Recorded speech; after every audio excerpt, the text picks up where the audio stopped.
திருச்செந்தூர் கோயிலிலே வேளாடணும் சண்முகா,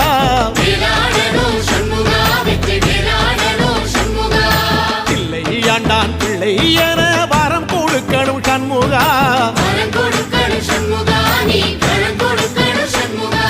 கண்ணுபடும்படி சண்முகா இந்த காலம் முழுவதும் சண்முகா, உன்ன நினைக்கிற சண்முகா நல்ல செல்வம் பொழிக்கணும் சண்முகா,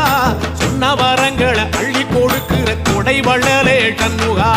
கோடி வணக்கம் சண்முகா, பல கோடி வணக்கம் சண்முகா.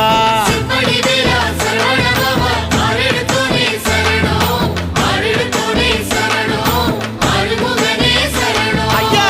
மருதமர சத்தியமாகும் அறுபடைய சண்முகா, தங்கரதா ஏறி வந்து நீ எட்டி பாறையா சண்முகா,